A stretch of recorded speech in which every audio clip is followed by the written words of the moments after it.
The cab dropped John on the corner, its taillights vanishing into the constant London drizzle. He stood before the darkened outline of Liberty London department store on Regent Street.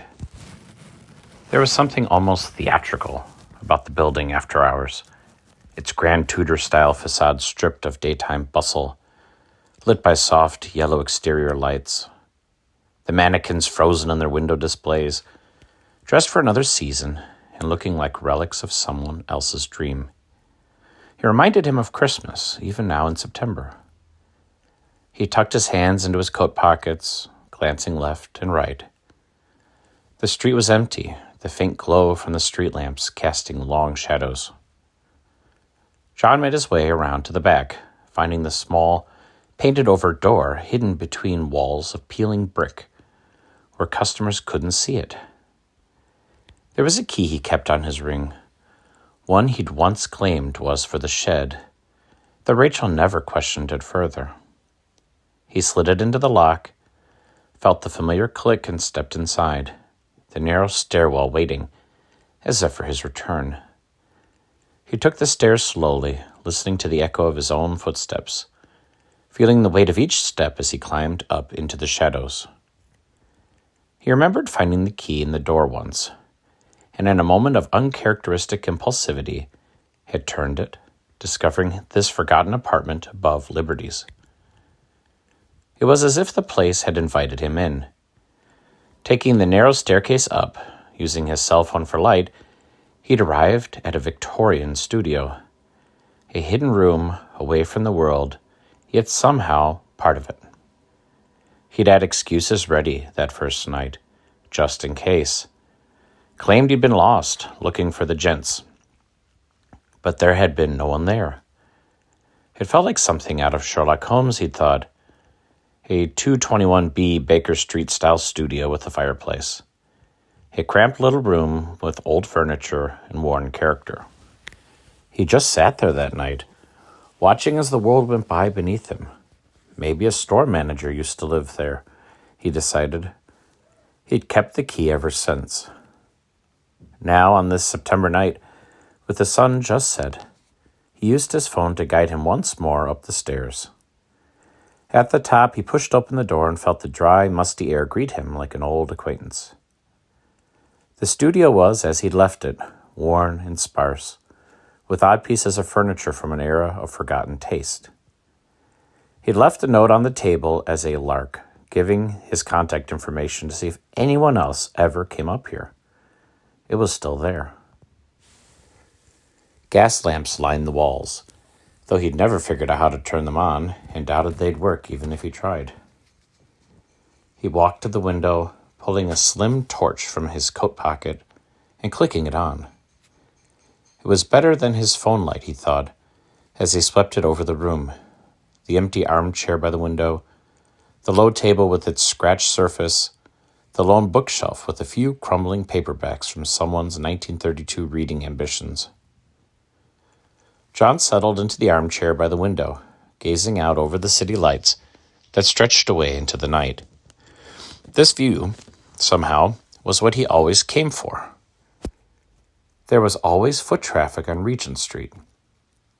Before long, there would be Christmas lights glowing below, like stars in reverse, grounded and closer than they ought to be, each one casting a small, uncertain halo into the night.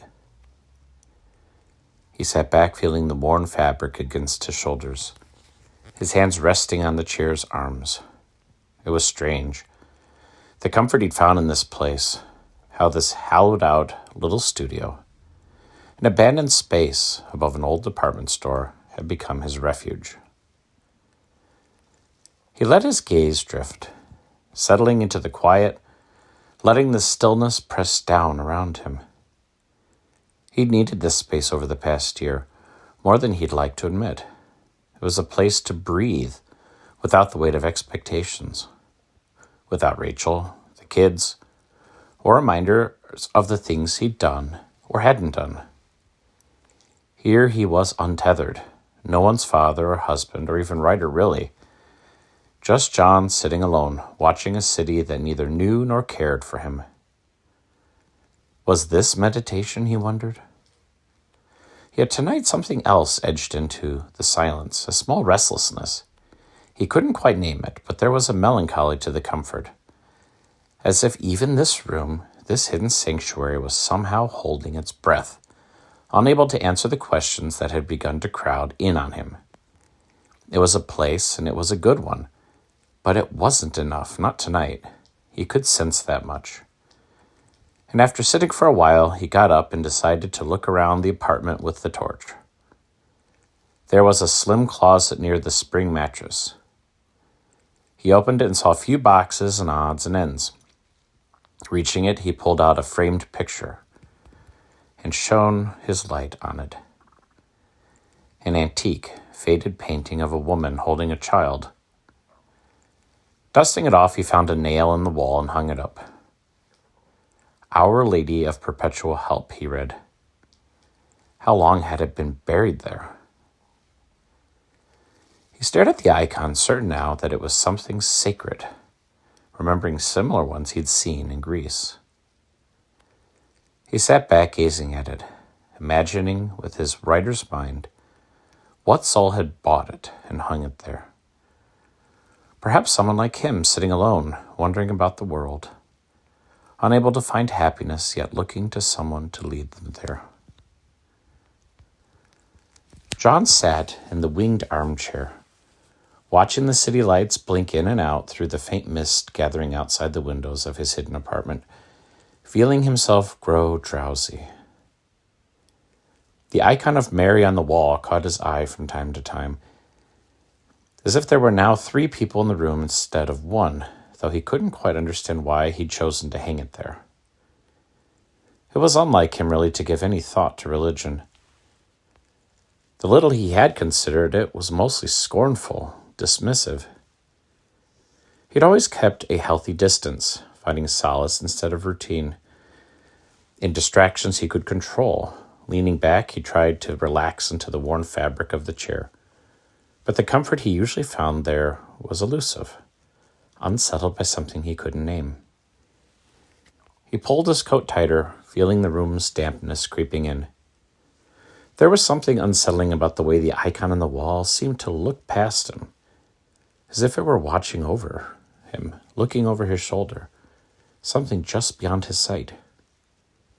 He could feel the small, absurd thought gnawing at the back of his mind, something he would have laughed at in the daytime, but found harder to dismiss in the quiet.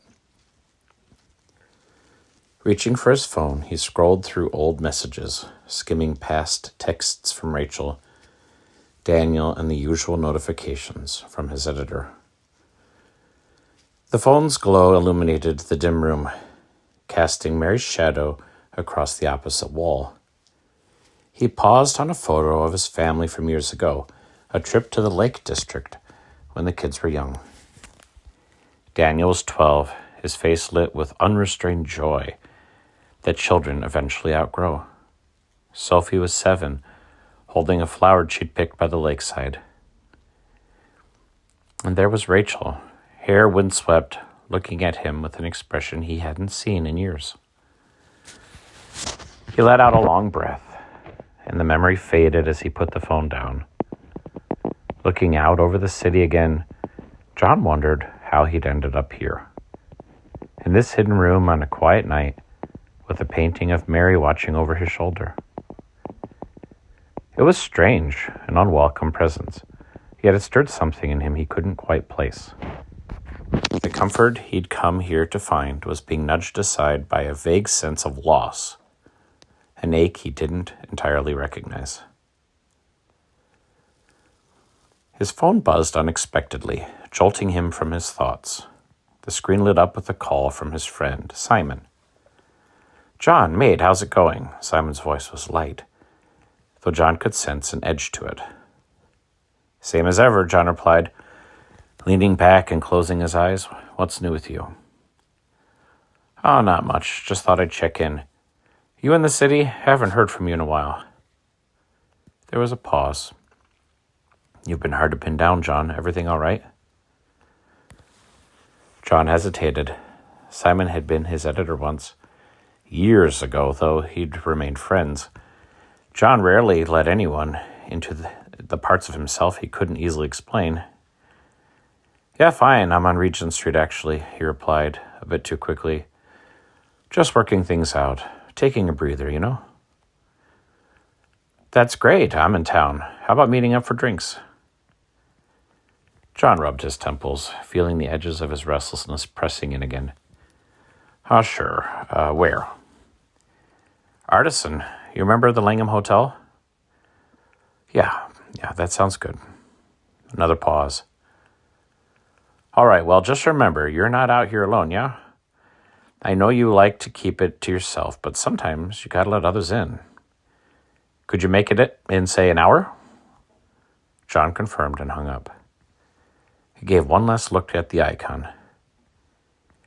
"Good night," he said, catching himself as if the words escaped him, wondering why he'd said anything at all.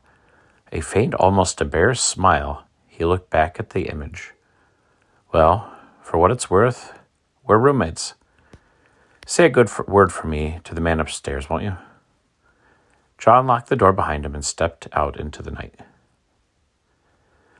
John stepped into Artisan, where the deep indigo walls and mirrored accents caught the warm glow of pendant lights overhead. The soft hum of conversation and the clink of glassware floated over plush velvet seating, and the marble bar stretched before him, polished and gleaming, reflecting the amber hues, just the kind of place Simon liked. It was a Friday evening, and the room was lively with clusters of polished faces, each seeming to belong here alongside the decor. The soft lighting bounced off bottles and glass shelves, creating small halos of color behind the bar. It was a room built for spectacle, in the same way Liberty London was built for timelessness. The charm was there, but it had an edge, a distinct effort to impress. He spotted Simon already seated in a deep leather armchair by the corner, cocktail in hand, looking every bit the confident, self-assured friend John remembered. A heavy leather-bound book lay casually on his lap, the kind of prop Simon favored for the sake of image, and a glint of satisfaction crossed his face as he spotted John approaching. "John, glad you could make it. I was starting to think you'd gone full monk on me," Simon laughed, setting his drink down with exaggerated ease. John chuckled and shook his head, feeling the familiar tug of Simon's irreverence. "No vows taken yet." "Glad to hear. Though by the looks of you, I'd say you're spending too much time alone. Don't tell me you've got some hermit's hideaway," Simon teased, giving him an appraising look. "Drink?" "Sure, I'll take whatever you're having," John replied, relaxing into the chair, though the hint of Simon's comment lingered in the air. Simon waved a hand, signaling for the waiter, and soon enough, a pair of cocktails appeared between them, jewel-bright in the dim light. They clinked glasses, a faint ring of crystal filling the space between them before they took a sip, settling into the comfort of a shared memory. "So, how's life in the shadows?" Simon asked, leaning forward with a mock conspiratorial tone. "Any major literary undertakings, or are you just hiding out from the world?" "Neither, really," John said, swirling his drink. "Just been taking a step back. Needed some space. Though Rich did text me about wanting to meet about something soon." "Ah, the old midlife malaise," Simon said, chuckling. "If he has any writing projects for you, you should take them, or just write another one of your novels. It's been more than 5 years since you wrote one." John smiled weakly, the mention of time slipping through his hands. He felt a slight disconnect from Simon's words, a feeling that was becoming more frequent lately. A slight divide, as though he were at arm's length from his own life. "Listen," Simon continued, warming to his topic. "I've been lining up some projects, stuff that's really pushing boundaries. People questioning all the old rules, ditching tradition, the whole bit. I'd love to see you in the mix. I mean, what's writing if it's not for rattling a few cages? And I have a connection with someone at Penguin who might be interested. Of course, I'd let Rich know if anything develops." John gave a small nod, though he couldn't help but feel the hollowness of it. Years ago, he might have leapt at the idea, but now the thrill was gone. Maybe, I don't know if I'd be the right fit, he said, trying to keep his tone light. Rachel and I have been having a hard time, and I'd like to figure that out first. Simon's eyebrows lifted slightly, but he masked his surprise. Oh, I ran into her at the tennis club. I was going to tell you I saw her flirting with this big brawny bloke, but maybe you know? John nodded. The calm exterior he was forcing growing thinner. Yeah, but it's worse than that. I didn't tell you. I didn't tell anyone. What about her having an affair? John shrugged, his gaze shifting toward the gleaming rows of glassware behind the bar. It's not exactly an affair. What is it then? It's hard to explain, John said, swirling his drink, the clink of ice filling the pause. I guess I've been ashamed. On October 13th, almost a year ago, right after we finally had an empty nest, she gave me an ultimatum. Simon shook his head. Those are rarely good things. That's true, of course, and I needn't remind you not to share this, but she offered me an arrangement. That's the euphemism she prefers. Like swinging or something? Simon asked, his voice lowered, but his curiosity keen. Worse, John said, draining a third of his cocktail in one sip. She wants a modern marriage, an open marriage. She wants freedom. To stretch. Simon leaned back, letting it all settle in. That doesn't sound all bad, he said finally. So why haven't you been stretching, mate? John looked away. The words caught somewhere between frustration and resignation. She's the one who wanted it. I didn't. I wasn't exactly happy, but I was content. And then she pushed this. She threatened divorce if I didn't agree. I gave in. Simon gave him a long look. His face softened with an edge of disbelief. So live a little. You can't be pouting like this. She's made her choice. Your conscience is clear. Go flirt with a gorgeous blonde. Tell them you're a best-selling author. Pull up in your sports car. Enjoy life. John was silent for a moment, swirling the drink in his glass. I suppose that's exactly what I should do. I guess I was hoping she would reconsider. I've always loved her, you know. Simon leaned forward, placing a hand on John's arm with genuine warmth. Of course you have. No one doubts that. I was at your wedding. I saw how you looked at her. Long before I was an editor, I knew you guys. Of course, I know that. John replied. And, as if I have agreed, both parties having found a mutual agreement and signed on the dotted line, I guess I just feel like I have no choice. Maybe I should take her up on her arrangement. Simon's gaze sharpened, a mischievous gleam in his eyes. She's out there living it up, and you're sitting here sulking. Maybe you'd make her jealous if you did. Maybe, John muttered, feeling a slight lift of anger and almost bitter humor at Simon's comment. Simon gave him a broad grin. So that's where you're at. And I think you're right. You need to find someone, move on, and accept what you've agreed to. He finished his drink and leaned in, almost conspiratorially. And like a new writing project, either Rich's or the one I have for you in a week or two from Penguin, either way, you need to get out of town, write a book, or meet a girl. I know the perfect one for you, smart girl. A bit younger than you, but she loves books. I could hook you up. John managed a thin smile, feeling the room blur slightly as he took another sip. What's her name? Delilah. John chuckled darkly. Give her my number then. He set his glass down, feeling the weight of Simon's expectations. A strange mix of liberation and something else, heavier and less certain. John stood up slowly. Listen, I'm going to step out and check on my son Daniel. His marriage is also on the fritz. Simon watched him, his gaze steady, but with a trace of something like sympathy. You do that, John, but don't forget what I said. Life's out there, don't miss it. John's home gym was where he worked off his emotions. This morning he couldn't shake the image of the icon, which lingered in his mind like a stubborn shadow. He ran 2 miles, the treadmill's steady hum providing a backdrop for his scattered thoughts. After he rode for a while on the ergometer, feeling only slightly lighter from all the sweat that had poured off of him. His gym was modern and minimal, outfitted with carefully chosen, high-quality equipment. Each piece meant to anchor him in some sense of stability.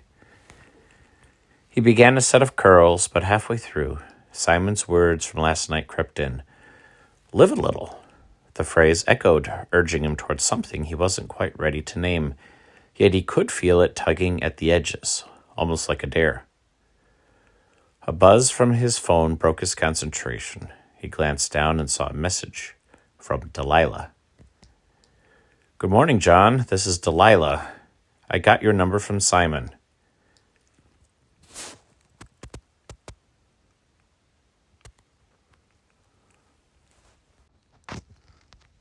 You were a bit of a surprise yesterday. A smile tugged at the corners of his mouth as he leaned against the wall, catching his breath. He hadn't expected her to reach out so soon, or for Simon to connect them so soon. And there was a breeziness in her words that he found oddly flattering. John texted, Good surprise, I hope? A very good one. We don't meet many best-selling authors at the club. They continued texting, and John felt himself pulled into her words, which had a flirtatious edge that was neither blunt nor obvious. He imagined Simon had talked him up, embellishing his details.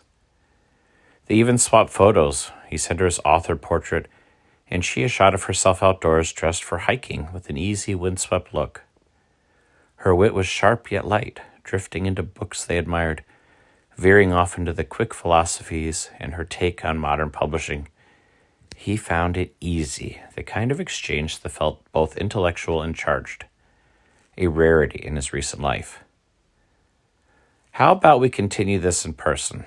Tomorrow night? There's a place in Soho I've been wanting to try, she texted. He hesitated, thumb hovering over the screen. It had been a long time since he'd felt this kind of anticipation. He typed yes, confirming the time, and sent hit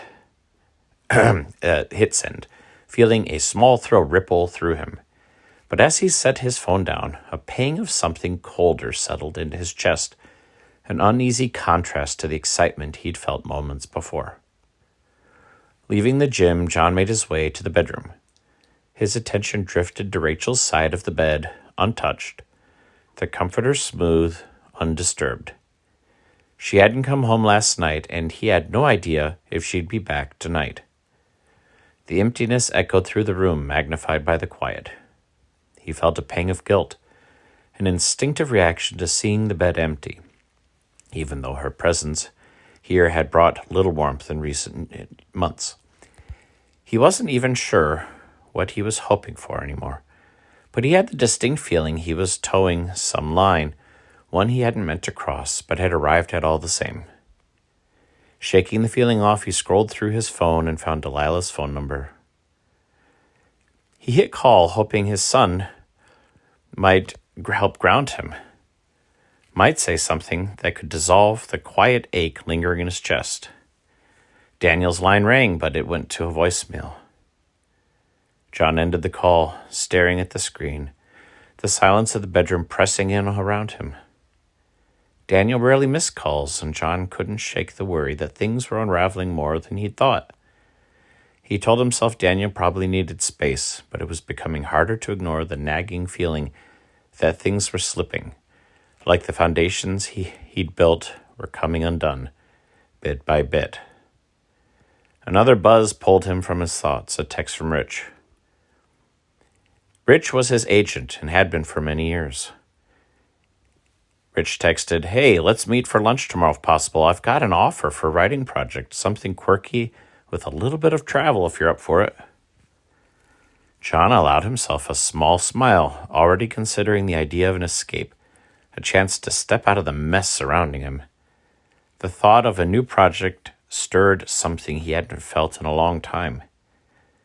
It was certain. It was uncertain, unsteady, but there was a spark there, something that made him think of roads that didn't yet have an end. John texted, "Lunch sounds good. Same place?" Rich's reply came almost instantly. "Perfect, noon. See you there." He slipped the phone into his pocket and glanced around the empty room, the silence amplifying the hollow feeling in his chest. Anger flared up unexpectedly, hot and sharp, at Rachel, at himself, at everything that had led to this empty, polished life. "Why not?" he muttered to himself, his voice thick with frustration. He cranked up the music, letting it pound through the room, and headed into the bathroom, turning the shower to full heat, hoping to scrub the lingering emptiness from his skin.